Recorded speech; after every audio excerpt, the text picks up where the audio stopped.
안녕하세요. 이예란입니다. 제가 오늘부터 리버티 코리아 포스트에 올라오는 중요한 기사들을 이 이예란 TV를 통해서 전해드리려고 합니다. 저희 리버티 코리아 포스트에 여러가지 중요한 자료들이 많이 올라오는데 그냥 신문으로서만 대체하기에는 너무나도 아까운 정보들이어서 혹시 시간이 없어서 보시지 못하는 분들께서는 이예란 TV를 통해서 들으실 수 있도록 해드리려고 합니다.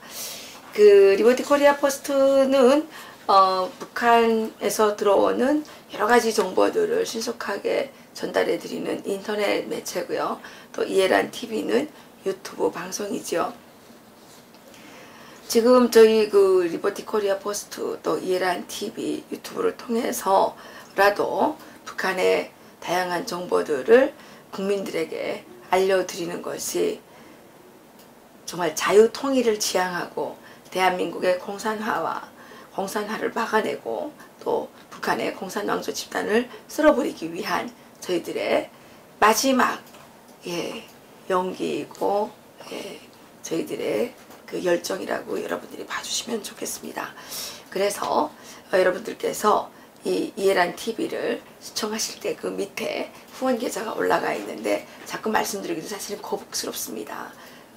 그런데 후원 좀 해주시고 구독도 눌러주시고 좋아요도 눌러주시고 이렇게 해주시면 저희들이 이 방송을 또 준비하고 리버티 코리아 포스트를 운영해 나가는데 큰 도움이 될 것 같습니다. 오늘 어떤 분께서 오셔서 편지와 함께 후원금을 전해주셨는데 이예란이가 탈북을 하지 않았다면 어쩔 뻔했느냐 이런 편지를 보내주셔서 제가 가슴이 먹먹해지고 더욱더 책임감과 더욱더 사명감을 느끼게 되었습니다. 오늘 여러분들께 전해드릴 소식은 여러 가지인데요. 먼저 북한의 김정은이 육아원에 지원 물자를 보내지 말라고 지시를 했다고 합니다. 국제사회에서는 이제 북한의 어린이들을 위해서 지원 물자를 보내고 있죠. 그런데 이것을 모두 외국인 관광객들의 식재료로 이용하고 있다고 하고요. 유경관이나 해맞이 식당에서는 북한의 특권층들을 상대로 이 대북 구호 물자들을 이용해서 돈벌이를 하고 있다는 겁니다.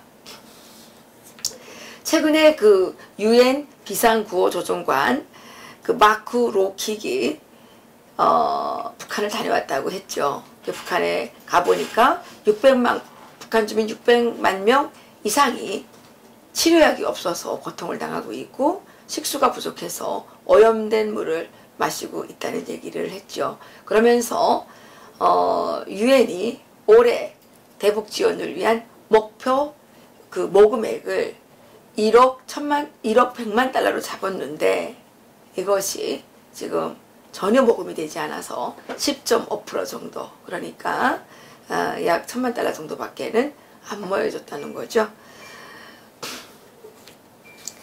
그런데 유엔이 이렇게 돕겠다고 하지만 그것이 아무 필요 없다는 것이 이번에 이 정보를 통해서 확인이 되었습니다.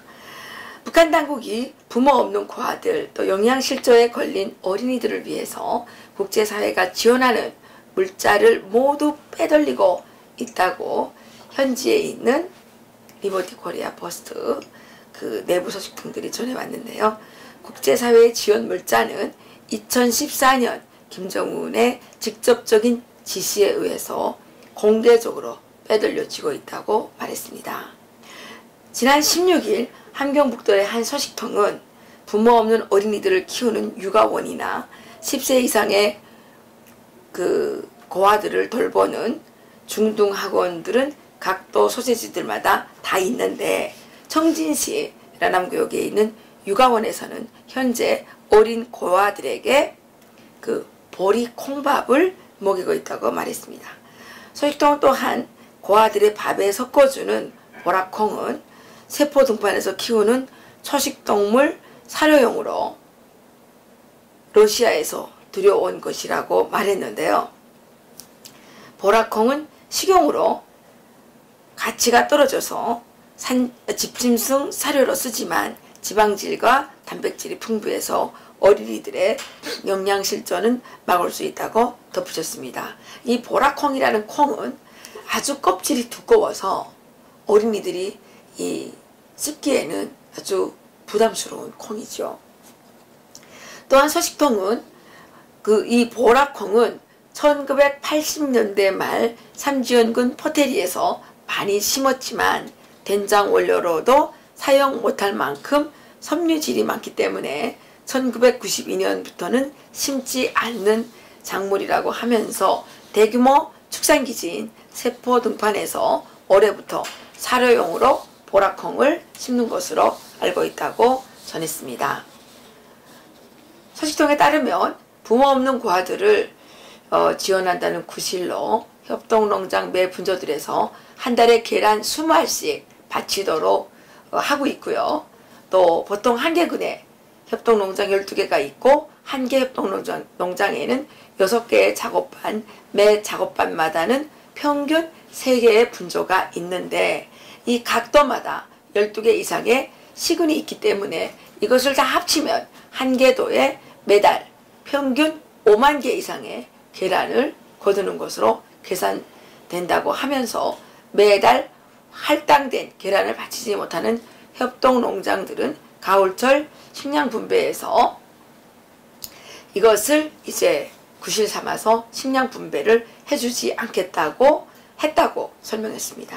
그리고 매달 부모 없는 고아들을 위해 5만 개의 계란을 거두면 육아원과 중등학원의 고아들은 계란으로 배를 채우고도 남는다고 하면서 그러나 중등학원 고아들은 어쩌다 명절이 돼야만 계란 하나씩 삶아주는 것으로 알려져 있다고 말했습니다.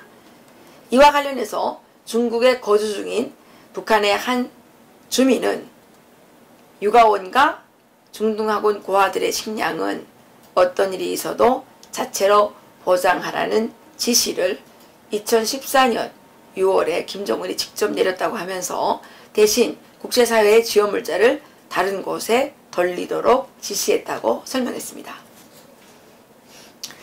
서식통은 김정은의 지시는 국제사회가 지원하는 밀가루와 분유를 모두 외국인 관광객을 위한 음식 재료로 쓰이는 것이었다고 하면서 외국인 관광객들이 우리나라가 북한이죠. 북한에 와서 국제사회가 고아들에게 지원하는 식량을 빼앗아 먹고 있다고 목소리를 높였습니다.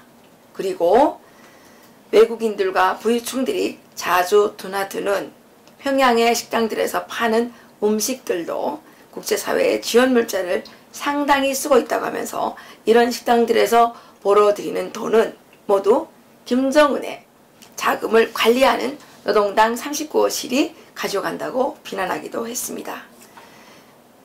또한 국제사회가 진심으로 우리의 부모 없는 고아들을 돕고 싶다면 밀가루와 분유를 들여보내지 말고 암주가루를 보내야 한다고 말하면서 인민들은 강냉이죽도 없어서 굶주리고 있는데 국제사회가 지금 무슨 짓을 하고 있느냐 이렇게 강변하는 목소리를 내기도 했습니다. 지금 북한은 관광업에 아주 집중을 하고 있고요. 이 관광산업을 통해서 엄청난 내화벌이를 하고 있죠. 그런데 국제사회가 북한의 부모 없는 고아들, 어린이들을 위해서 보내준 이 대북 지원 물자는 결국 북한의 관광산업에 빼돌려지고 있고 북한을 관광하는 그 외국인들은 국제사회가 지원해주는 지원 물자로 식사를 하고 있다는 거죠. 여러분들이 북한 관광을 할 때 참고해야 할 대목이라고 생각을 합니다. 두 번째 소식은요. 북한의 시신 제작소로 불리는 단천발전소에서 각종 사고가 잇따라 일어나고 있다고 전해져 왔습니다. 지금 북한의 단천발전소 건설에는 북한 건국 이래 최대의 그 건설로 불리고 있고 여기에는 호위총국까지 동원돼 있다고 하는데요. 우리가 지난 시간에 한번 말씀드린 적이 있죠. 호위총국이 지금 단천발전소 건설에 동원되어 있는데 너무나도 많은 사람들이 죽고 있기 때문에 사망천국이라고 불린다고 보도한 적이 있었습니다. 그런데 이 단천발전소가 지금 시신제작소로 불릴 만큼 각종 사고가 잇따르고 있다고 합니다. 북한이 건국 이래 최대 건설인 단천발전소에 수십만 명의 군인과 주민들을 동원했지만 제대로 된 안전장비를 보장하지 못해서 인명사고가 잇따르고 있는 것으로 알려졌는데요. 단천발전소는 양강도 해산시에서 함경북도 단천군까지 160여 킬로미터의 그 물길구를 뚫어 전기를 생산하는 대형 공사입니다.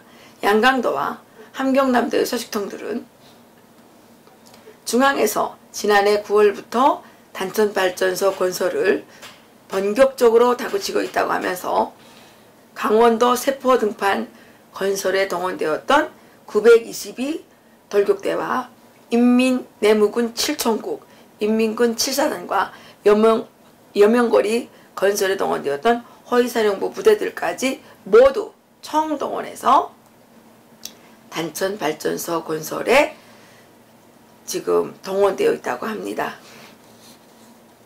그리고 인민군과 인민보안성, 국가보위성 산하의 각 대학들도 졸업을 1년씩 미루고 학생들을 단천발전소 건설에 투입했다고 하는데요.